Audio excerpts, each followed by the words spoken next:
지난 주일에도 우리가 같은 본문을 가지고 함께 나누었죠. 바울이 갈라디아 교인들에게 가진 태도. 바울이 갈라디아 교인들에게 어떤 태도를 가졌다고 했습니까? 그 갈라디아 교인들을 사랑하는데 어떤 식으로 사랑하냐면 자기 자신과 동일시하는 거예요. 그 과정들을 바울이 뭐라고 표현했습니까? 해산하는 수고. 해산하는 수고를 하는 태도로 그렇게 표현을 했는데, 저도 천은교회를 이제 담임 목회하면서 그렇게 해산하는 수고를 할 것을 여러분들에게 말씀을 드렸죠. 그리고 그렇게 해산하는 수고를 할 저와 사역자들을 보는 여러분들에게 권면하는 것이 있었죠. 무엇입니까? 저와 사역자들의 연약함과 부족함을 발견하시더라도 그것들이 눈에 들어올 때마다 갈라디아 교인들이 그 바울의 연약함을 보면서 자신의 눈이라도 빼어줄 것처럼, 그렇게 사랑의 눈으로 바라본 것처럼 그렇게 사랑의 눈으로 봐주시기를 제가 또 권면을 드렸습니다. 그래서 이 두 가지가 융합되어서 서로가 서로에게 선물이 되는, 서로가 서로에게 사랑의 수고를 아끼지 않는 그러한 서로가 서로에게 선물이 되는 교회를 만들어갈 것을 지난 시간에 함께 나누었습니다. 오늘은 그것을 조금 더 깊이 한번 들어가 보려고 해요. 제가 감당하고자 하는 여러분들을 위한 해산하는 수고가 무엇인지 조금 더 들어가 보고요. 그 다음에 여러분들에게 부탁드리는, 눈을 내어줄 것처럼 그런 사랑의 시선으로 사역자들을 바라봐 주는 것이 어떤 효과가 있는지를 우리가 한번 조금 더 펼쳐보려고 합니다. 오늘 제목도 그것을 나타내고 있지요. 그리고 이 모든 말씀은 이제 천은교회가 나아가야 할 방향성을 여러분에게 보여주는 말씀이 될 것입니다. 근데 사실 저라는 인간은 어떤 인간이냐면, 오늘 본문의 바울처럼 이 갈라디아 교인들을 사랑하고 동일시하고 그렇게 해산하는 수고를 하는 쪽에 가까운 사람이 아닙니다. 저는 어떤 사람 쪽에 가깝냐면은 어떤 잘못을 발견하고 지적하고 그것이 이것 때문에 잘못되었습니다, 그러니 이렇게 바꿔야 합니다, 그런 쪽에 최적화되어 있는 사람입니다. 제가 합신이라는 이 신대원을 선택한 이유도 바로 그런 이유 때문이었습니다. 그런 성경과 교리를 가지고 그런 명확한 분석과 또 명확한 지적, 그리고 설명, 그리고 거기에 대한 대처 방안을 잘 훈련받을 수 있을 학교를 찾다 보니 제가 합신을 찾은 거죠. 왜냐? 합신이 추구하는 것이 개혁주의 신학이었기 때문입니다. 개혁주의 신학, 개혁주의 목회가 바로 그것을 가능하게 한다고 저는 생각을 했습니다. 개혁주의 목회, 개혁주의 신학이 무엇이냐? 이것을 한마디로 표현하기는 좀 어렵습니다. 그러나 최대한 간략하게 표현해 보자면, 이 칼빈주의 신학이라고도 불리거든요. 이 개혁주의 신학이 뭐냐면, 칼빈을 중심으로 하는 16세기 종교 개혁자들의 신학, 이것이 성경을 가장 탁월하게 해석하고 이렇게 알려준다고 저희는 믿고 있거든요. 그래서 그 16세기 종교 개혁자들의 신학의 바탕을 두고 장로교 정치제도를 따르고, 그리고 그 신학과 그 정치제도를 가지고 매일매일 신앙과 교회를 개혁해 나가고자 하는 것, 이것이 개혁주의 신학, 개혁주의 목회라 할 수 있을 것입니다. 그것을 위해서 합신에 들어갔고요. 그렇게 합신에서 공부하고 합신의 교회들에서 이렇게 사역하면서 점점 제가 개혁주의자가 되어가고 있다는 그 기쁨과 자부심이 저에게 생기기 시작했죠. 가장 탁월하다고 생각했던 그 개혁주의 신학이 내 안에 들어오는 것이 너무 자랑스럽고요. 다른 사람이 저를 개혁주의자 같다라고 말할 때 왠지 모를 기쁨이 있었습니다. 그런데 그것들이 어느 순간 뭔가 잘못됐다, 어느 순간 뭔가 빠져있다라는 생각이 조금씩 들기 시작했습니다. 왜냐하면 개혁주의라는 것이 원래 그런 것은 아닐 텐데, 이 개혁주의자를 자칭하는 사람들이 주장하는 것들이 어디로 항상 모아지냐면은 뭘 해야 된다, 뭘 하지 말아야 된다, 여기에 머물러 있다라는 것을 계속해서 보기 시작한 겁니다. 그리고 그런 것들이 병적인 증상으로 나타나는데요, 제가 이 병적인 증상에 이름을 붙였습니다. 신대원 2학년병이라고. 신대원에 들어가면 한 2학년 때쯤 되면요, 이 병에 걸립니다. 이 병의 증상은 뭐냐면요, 개혁주의와 장로교 이외의 모든, 그러니까 뭐 다른 종교들, 가톨릭 이런 거는 물론이고, 개혁주의와 장로교를 표방하지 않는 모든 다른 교단과 교회들을 다 이단 취급을 합니다. 그리고 개혁주의와 반대되는 그 개혁주의를 위협하는 책들은 절대 읽어서도 안 됩니다. 그런 설교를 들어서도 안 되고요. 그리고 절기나 기념일도 지키면 안 됩니다. 저는 설립감사주일 같은 거 절대 하면 안 됩니다. 추수감사주일 다음 달이죠? 절대 하면 안 됩니다. 교회 내에서 CCM은 지향하고 찬송가와 시편 찬송가만 불러야 된다고 생각을 하고, 강해 설교가 아닌 설교들은, 다른 설교들은 다 잘못된 설교, 그리고 교회에서 예배할 때도 엄숙하고 경건하고 진지하게. 그래서 저는 지금도 그 역량이 남아서 예배 시간에 박수 치는 게 저는 어색합니다. 손을 들고 찬양하는 것도 저는 굉장히 어색해요. 거기에 지배를 받았던 것이 아직도 남아있는 거죠.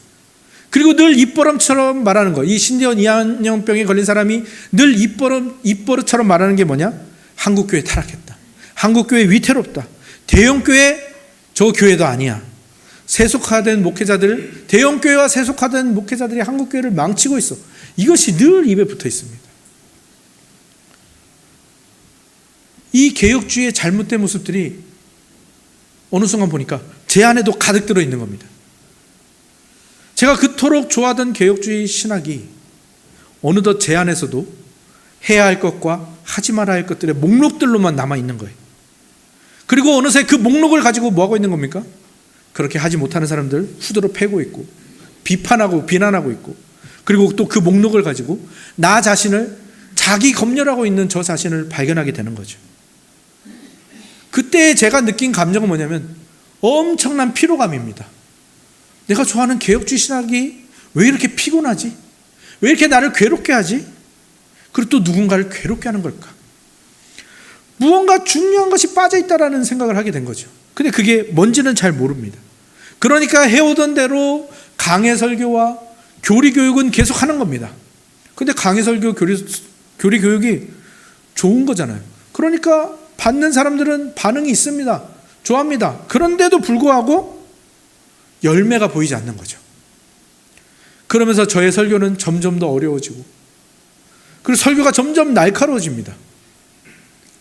제가 첫 번째 사역했던 교회 휴가 때 방문해서 그분들이랑 이야기를 나누다 보면 그분들이 저를 어떻게 기억하고 있냐면은, 제가 그 당시에는 전도사 강도사였거든요.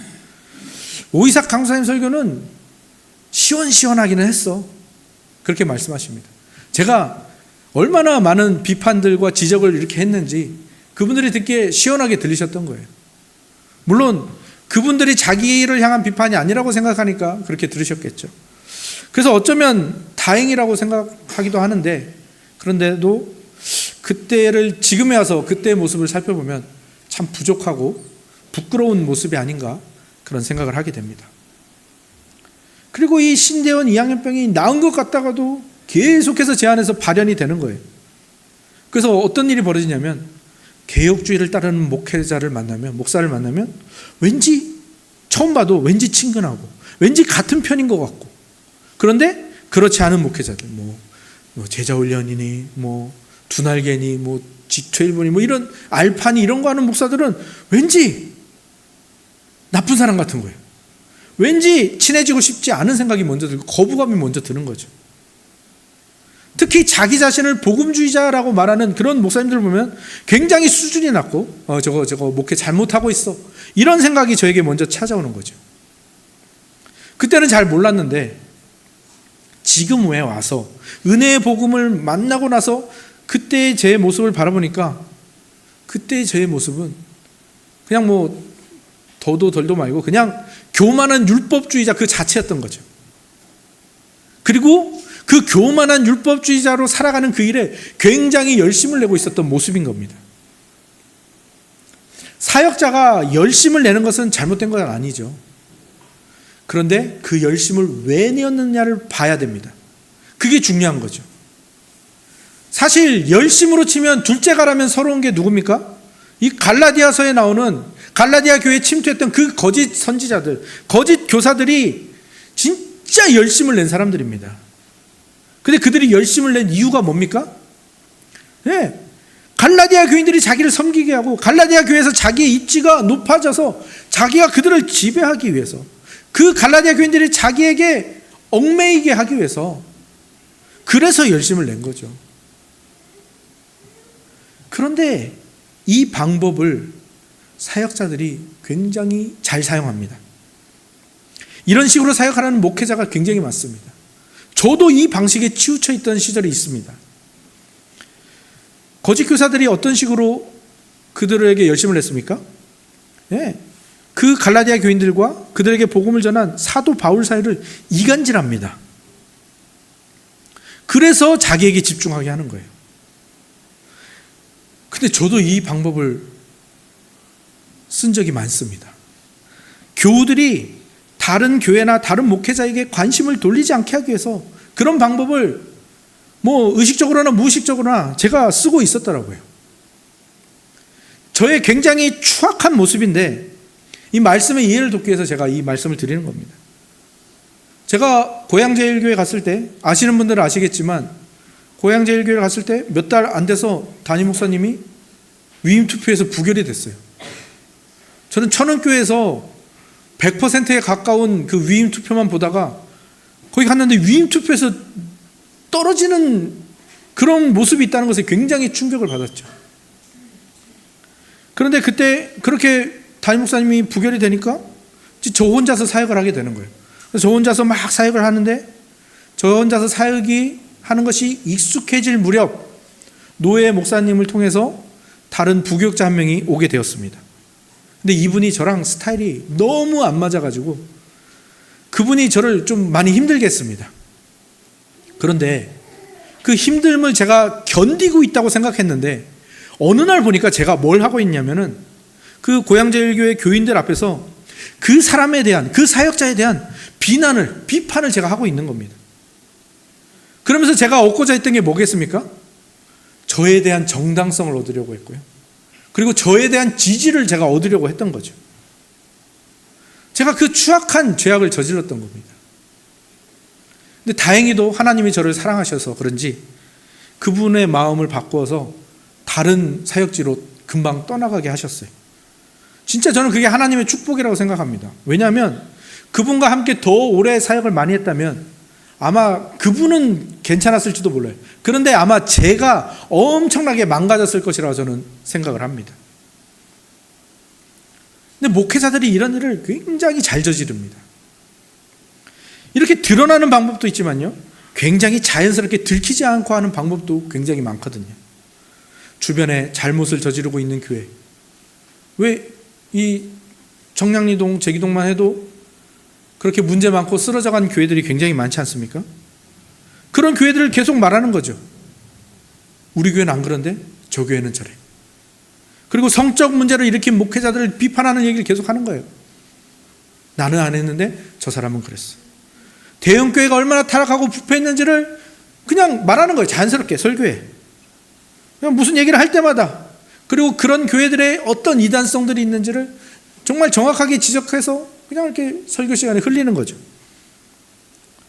저도 이 방법도 저도 많이 썼던 것 같아요. 그러면 그렇게 함으로써 어떤 효과를 얻는 겁니까? 그렇죠. 여러분들을 세뇌하는 겁니다. 천은교회 밖은 위험해. 다른 교회는 위험한 교회야. 다른 교회로 떠나가는 것은 신앙을 망치는 길이야.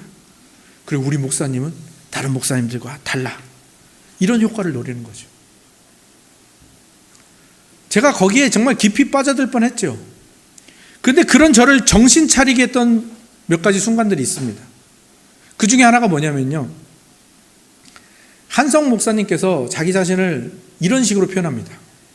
어떻게 표현하냐면은, 자기 자신은 개혁주의 신학을 선호하고 좋아하는데, 그런데 자기 자신은 개혁주의자보다는 복음주의자에 훨씬 가깝다고 그렇게 자기 자신을 표현하시거든요. 처음에는 그 말이 저한테 굉장히 이상하게 들렸어요. 왜? 제가 복음주의자들을 굉장히 낮춰봤다고 말씀드렸잖아요. 그러니까 그 말씀을 잘 이해하지 못했어요. 그런데 천은교회에서 사역을 하고 복음에 대해서 많이 알아가면 알아갈수록 그 말이 무슨 말인지를 깨닫게 되는 거죠. 그러면서 복음 동행도 하고, 또 우리 교회 정말 우리 교회를 알리는 그 슬로건이 복음으로 행복한 교회 아닙니까? 그죠? 그런 것들을 강조하면서 조금씩 제가 정신을 차리게 되는 거죠. 그리고 여러 좋은 책들과 그 목사님들과 또 설교와 강의들을 만나게 된 거죠. 팀 켈러를 비롯해서 싱클레어 퍼거슨 같은 이런 아주 좋은 책들과 강의와 설교들을 만나게 되면서 제가 뭘 놓치고 있는지를 정말 분명하게 깨닫게 됐습니다. 제가 개혁주의자를 주창하면서 정말 그 길로 가고자 하면서 제가 놓치고 있던 게 바로 제가 늘 그토록 강조하는 은혜의 복음이었던 거죠. 그리고 참 놀랍게도 한성 목사님께서 1년간의 그 안식년을 마치고 한국으로 돌아오시기 전에 저희 사역자들에게 이런 말씀하셨어요. 제가 안식년 마치고 돌아가서 하고 싶은 목회는 은혜의 목회입니다 라고 말씀을 하시는 거예요. 그 순간에 저는 하나님이 저를 어디로 이끌고 계신지를 분명하게 발견하게 된 거죠. 은혜의 복음이구나. 나에게 부족했던 것 은혜의 복음이고, 내가 앞으로 힘써야 되는 것 은혜의 복음이구나. 그러면서 이제 그러면 이 은혜의 복음으로 목회하여서 정말 그런 열매들을 맺은 교회가 있는가를 살펴보게 되는 거죠. 근데 그런 교회를 또 발견하게 하셨습니다. 그 교회가 바로 팀 켈러 목사님의 리디머 교회죠. 뉴욕 한복판에 있습니다. 이 리디머 교회가. 근데 그 미국에서 어떤 사람이, 어떤 목회자겠죠. 그 목회자가 이 리디머 교회 소문을 들은 거예요. 정말 무신론이 가득하고, 그리고 세속적이면서 현대적으로 정말 세련된 이 뉴욕 한복판에 정통 기독교 교리를 따르면서도 정말 엄청나게 성장하고 있는 교회가 있다는 소문을 들은 거예요. 그래서 그 소문을 듣고 이 리디머 교회를 방문을 합니다. 그러니까 그 사람은 어떤 걸 기대하고 왔겠습니까? 야, 뉴욕에서 이 정도 성공하려면, 뉴욕은 서울보다도 훨씬 더 세계적인 도시 아닙니까? 그 뉴욕이란 도시에서 이렇게 성장하는 교회라면 아마 그 교회 안에는 정말 세련된 음악이 늘 들려지고, 정말 무대 장치와 어떤 아주 그냥 번쩍번쩍하는 그 아이디어들이 늘 교회에 보여지고, 정말 모든 장비와 그 모든 무대와 어떤 이 교회 안에 있는 모든 시스템이 최고로 현대적일 거다, 최고로 발달해 있을 거다라고 생각하면서 리디머 교회를 방문했던 거죠. 그런데 그분이 보게 된 장면은 무엇이었냐면은 그냥 단순하고 정통적인 예배가 전부였던 거예요. 리디머 교회를 방문했는데 그냥 자기 동네에 있는 그냥 보수적인 교회의 예배와 하나도 다를 바가 없었던 거죠. 근데 하나 다른 게 있었습니다. 그게 뭐냐면 정말 기독교를 배척할 것 같은, 예수 그리스도를 안 믿을 것 같은 정말 세련되고 정말 지적으로 보이고, 그리고 많은 사회에서 중요한 역할들을 맡고 있는 그 현대적인 사람들이 그 청중 속에 가득 들어있다라는 것이었죠. 그러니까 이 사람이 이해가 안 되는 거죠. 그래서 예배를 끝나고 안내하는 사람에게 이렇게 물어보았다고 합니다. 이렇게 말했어요. 제게는 처음부터 끝까지 수수께끼뿐이군요. 곰이 나와서 춤을 추는 것도 아니고 새롭고 신기한 장치들이 등장하지도 않는데 왜 이렇게 많은 사람들이 여기에 앉아 있는 거죠? 그러니까 이 안내하는 사람이 그 리디머 교회에 오랫동안 다니고 있는 전형적인 그 뉴요커들, 뉴욕 사람들을 몇 명 만나게 해줬습니다. 그리고 그 사람들이 자기가 경험한 리디머 교회가 이런 교회입니다라고 말했는데 이제 그분이 그걸 정리한 거죠. 그래서 그분들이 말한 이 리디머 교회의 특징은 세 가지였습니다. 첫 번째 아이러니, 두 번째 너그러움, 세 번째가 겸손이었습니다. 뭐가 아이러니할까요? 그들도 똑같이 느낀 거예요. 이 뉴욕이라는 가장 발달한, 세계적으로 가장 세련된 도시에서 사는 사람들이 어떻게 여기에 모여 있는가? 그 아이러니, 그게 첫 번째고, 두 번째는 그런데 그 사람들이 그 교회를 찾아온 사람들에게 대하는 태도가 너그럽다라는 거예요. 자신을 낮추고 부드럽게 말을 걸어오는 목회자와 그 교인들을 보면서, 그 겸손한 태도를 보면서 그 교회에 찾아오는 사람들이 한결같이 느낀 게 뭐냐면, 아, 내가 이 교회에서 환영받고 있구나, 내가 이 교회에 받아들여지고 있구나 라고 느낀다라는 거죠. 그러면서도 이 모든 목회자들이 정말 세심하고 정말 민감한 그 부분들을 아주 잘 정리해서 정말 그 지성적으로 그들의 궁금증을 해소해주고 그들의 신앙을 복돋아주는 그러한 가르침과 소통을 한다라는 것, 그런 것들을 느낀다라는 거죠. 제가 이 글을 읽으면서 딱 그런 생각이 드는 겁니다. 아, 내가 바라는 도시 목회가 바로 이런 건데.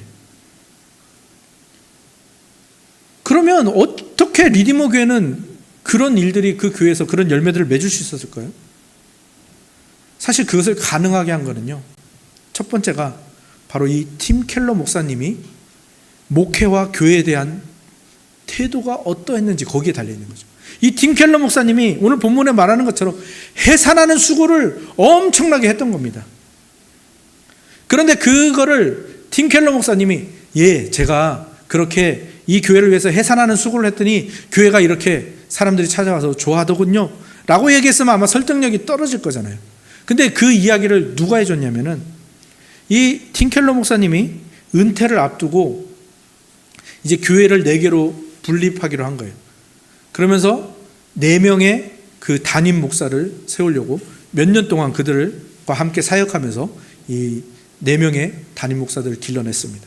그런데 항상 그런 일을 할 때는 예기치 못한 상황들이 벌어지잖아요. 이 교회를 4개를 분리 못하고 3개로 하기로 된 거예요. 그러면 어떻게 되겠습니까? 한 명의 담임 목사가 떠나야 되는 거예요. 그죠? 4명 중에 1명. 그렇게 사임당하고 그 리디머 교회를 떠나게 된 목사님이 스캇 숄즈라는 목사님인데, 이 스캇 숄즈라는 목사님이 자기가 팀 켈러 목사와 5년 동안 사역하면서 바라보고 발견한 것들을 말해주는 거예요. 그러니까 이 팀 켈러 목사님의 교회에서 그렇게 방출된 이 목사님이 팀 켈러를 평가하는 거 굉장히 정확하지 않겠습니까? 그죠? 그분이 리더의 눈물이라는 책에서 팀 켈러 목사님에 대해서 이렇게 표현합니다. 제가 이 부분은 그냥 그대로 읽어드릴게요. 켈러 목사는 복음으로 허물을 덮어주는 은혜에서 내가 만난 최고의 본보기였다.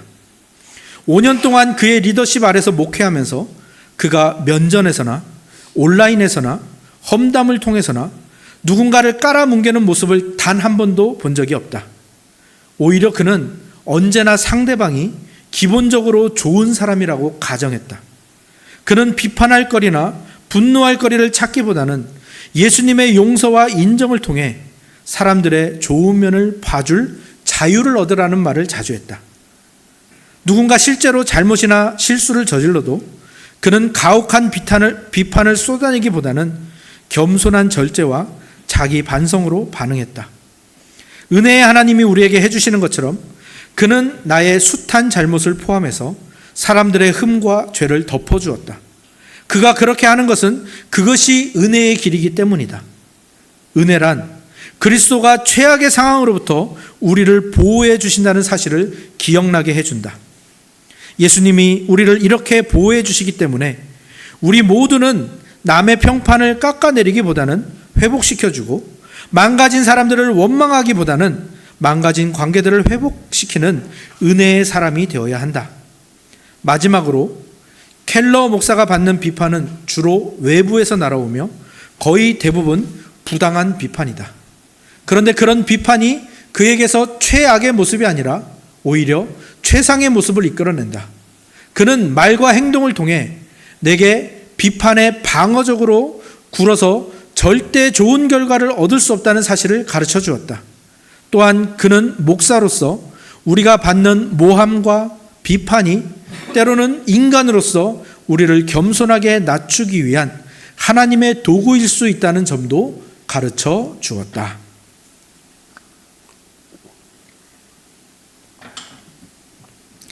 이 부분을 읽으면서 정말 많은 것을 깨달았고, 은혜의 복음으로 리디머 교회가 열매를 맺고 있는 이유가 있다는 것을 깨닫게 되었죠. 그리고 또 하나 생각나는 게 있습니다. 그것은 작년 11월이었죠. 한성 목사님이 그간의 천흥의 목회를 정리하면서 나의 목회와 천흥의 방향이라는 제목으로 특강을 하셨었죠. 그때 제가 기억에 남는 부분이 하나 있었습니다.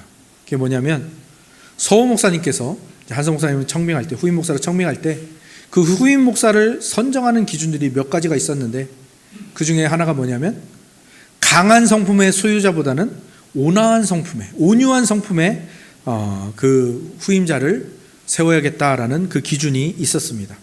아마도 서호 목사님께서 여기 이곳 영적 전투가 치열하게 이루어지는 이 청량리에서 교회를 세우기 위해서는 자신의 그 강한 성품으로 밀어야 했던 부분들이 있었는데 이제 그 다음 목회는 그런 강함으로 해서는 안 되겠다라는 생각을 본인이 하셨던 거죠. 그리고 그것을 잘 감당해 줄 한성 목사님을 후임자로 선정을 했던 거죠. 근데 한 목사님이 표현하기로 자신이 그 부분에 있어서 잘 못했다고 말씀하시는 거예요. 아마도 한 목사님이 그런 말을 들은 적이 좀 있죠. 차갑다거나 뭐 냉정하다거나 그런 말을 몇 번 들으신 적이 있는데 아마 그것을 겸손하게 표현하시는 것이 아닐까 그런 생각이 그때는 들었습니다. 그런데 제가 은혜의 복음으로 목회를 하려고 하고 또 이 팀켈러 목사님이 보여주신 그 모습, 해산하는 수고로 이 목회를 해나가겠다고 생각하니까 저에게 이것이 어떤 식으로 다시 바뀌어서 들렸냐 하면 내가 천흥의 3기 사역을 감당하기 위해서 내가 천흥교회에서 감당할 부분이 바로 이 온유함이구나 라는 그 생각이 들었고요. 그것이 저에게 하나님의 음성처럼 들렸습니다. 제가 은혜의 복음을 가장 잘 나타내기 위해서는 제가 이 온유함이라는 것을 갖추는 이 해산하는 수고를 해야겠다라는 그 결심이 저에게 서게 된 것이죠. 그리고 그렇게 되기 위해서는 제가 은혜의 복음에 더 천착해야 되고 더 잠겨야 되고 그래서 그 복음이 주는 자유를 제가 더 많이 누려야 하겠지요. 사실 처음에 말씀드린 대로 저는 분석과 지적과 정죄에 능한 거기에 최적화된 사람입니다. 그런 제가 온화함과 온유함을 갖추는 일은 말 그대로 해산하는 수고를 하는 것과 같은 일일 겁니다. 그리고 제가 그 해산하는 수고를 잘 감당할 수 있도록 해주는 것이 무엇인가 하면 바로 지난주에도 말씀드렸죠. 여러분이 저를 위해서, 여러분이 사역자들을 위해서 눈이라도 빼어줄 것 같은 그 사랑의 시선으로 바라봐 주는 것, 바로 그것입니다. 바울이 갈라디아 지방에 갔을 때 어떤 상태였다고 했습니까? 간질, 안질, 그러니까 거기다가 말라리아까지. 그러니까 어떤 상황이에요? 바울이 예수님이 여러분을 위해서 십자가에서 죽으셨습니다. 그러다 갑자기 거품 물고 쓰러지고 또 예수님이 여러분을 위해서 부활하셨습니다. 콜록콜록. 이런 상황이었던 거예요. 화려한 것 전혀 없고요. 거기다 바울이 굉장히 못생겼다 그러죠. 그리고 뭐 학자들에 따르면 막 말도 더듬었다 그래요. 풍채도 없고 세상의 명예나 지위도 없고 사람들이 보기에 안쓰러울 정도의 사람이었던 거죠. 연약함뿐만 아니라 아무 자격도 갖추지 못한 그런 모습이었던 거예요. 그런데 갈라디아 교인들은 그 바울이 전하는 그 복음, 자신들이 처음 접해보는 그 은혜의 하나님, 그것을 듣고 바울을 어떻게 대한 겁니까? 대단한 존경심으로 바울을 대접하고 환대했던 거죠. 바울이 그것을 뭐라고 표현하고 있습니까? 너희들이 나를 하나님의 천사와 같이, 더 나아가서 그리스도 예수와 같이 대하였다라고 그렇게 고백하고 있지 않습니까? 갈라디아 교인들이 어떻게 그렇게 할 수 있었죠? 바울을 어떻게 그렇게 존경하고 환대할 수 있었습니까? 그 바울이 전하는 그 은혜의 복음, 그것이 그들에게 너무 소중했고 그들이 그것을 너무 존중하고 소중하고 사랑했기 때문이죠. 이 갈라디아 교인들에게 주어진 이 기회가 여러분들에게 이제 앞으로 자주 주어지게 될 겁니다. 제가 은혜의 복음을 전하려고 애를 쓰고 온유함으로 이 목회를 감당하려고 애를 쓰겠지만 그러면 그럴수록 뭐가 드러나겠습니까?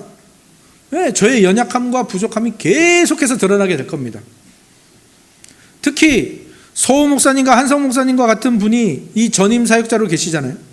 그분들이 너무나도 숙련되고 정말 성숙한 모습으로 이 성경과 진리와 교회 법에 바탕을 둔 이 목회를 잘 해오셨기 때문에 아마 거기에 비교해서도 저의 연약함과 부족함은 더 많이 드러날 것이고요.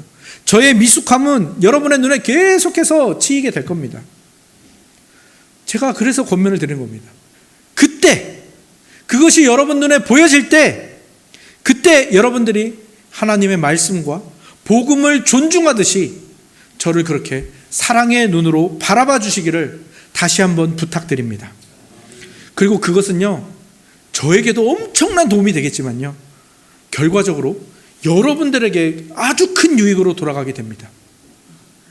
왜 그런가 하면 아까도 말씀드렸던 그 16세기 개혁주의자 중에 칼빈이 오늘 이 본문을 주의하면서 이렇게 주석합니다. 목사나 교역자들을 존경하는 것만으로는 충분하지 않다. 반드시 사랑도 해야 된다. 어째서 이 두 가지가 필요한가 하면, 만일 이 두 가지가 없으면 그 교훈의 맛을 달콤하게 느낄 수 없기 때문이다. 그런데 바울은 갈라디아인들에게 이 두 가지가 있었다고 증거하고 있다. 바울은 저들이 자신을 존경하고 있는 사실에 관해서는 이미 말했고, 여기서는 저들의 사랑에 관해서 말하고 있다. 만일 필요하다면 자기들의 눈이라도 뽑아 바울에게 주려고 한 것은 그들의 생애 전부를 바치겠다고 하는 것보다도 훨씬 더 강하고 특별한 사랑의 증표이다. 사랑의 표현이다 라고 말했습니다. 사실 오늘 이 설교야말로 저 개인적으로는 사실 하고 싶지 않은 설교 중에 하나입니다. 왜 그러겠습니까? 앞서서 말한 이 신앙의 선배들, 팀켈러 목사님을 비롯해서 이 모든 분들, 그분의 수준에 제가 도달하는 것은요, 사실상 불가합니다. 이미 팀켈러 목사님은 제 나이 때 훨씬 더 높은 수준을 보여주셨거든요. 그래서 제가 그분을 닮아가는 것은 불가능합니다. 따라가려고 애를 쓰겠죠. 아마 죽을 때나 돼야 조금 닮은 모습이 생길까, 그런 생각입니다. 그렇기 때문에 사실 오늘 제가 이 설교를 했던 것은, 이 설교는 저의 발목을 잡는 설교가 될 수도 있는 겁니다. 뿐만 아니라 아까도 말했죠. 팀켈러 목사님이 제가 해산하는 수고를 이렇게 했답니다라고 하면 설득력이 없잖아요. 그것처럼 지금 오늘 말씀이 뭘 말하고 있습니까? 사역자들을 존경하고 사랑해라. 그러니까 제가 제 입으로 저를 존경해 주시고 저를 사랑해 주십시오라고 말하는 거, 이거는 진짜 이 손가락이 오그라드는 일이죠. 그죠? 저에게 굉장히 민망하고 어색한 일이란 말입니다. 그런데 그럼에도 불구하고 제가 이 메시지를 여러분 앞에 담대하게 전하는 이유는 단 한 가지입니다. 우리가 이 모든 일들을 함께 해나갈 때 그것이 저에게도 엄청난 도움이 되겠지만 결과적으로 여러분에게 아주 큰 유익으로 돌아가는 거예요. 칼빈이 말했듯이 제가 이 천은 공동체에서 은혜의 복음을 전하려고 애를 쓰지만 저의 연약함이, 약점이 계속해서 드러날 거잖아요. 그럼에도 불구하고 제가 여러분들의 존경과 사랑을, 그 두 가지를 함께 받는다면 제가 여러분들에게 전하는 이 은혜의 복음은요, 더욱더 실제적이 될 것이고요. 그리고 그 무엇보다도 달콤한 말씀으로 여러분에게 주어질 것입니다. 그리고 그것이 저와 여러분 모두를 은혜의 복음에 푹 잠기게 하는 결과를 낳을 것이기 때문이죠.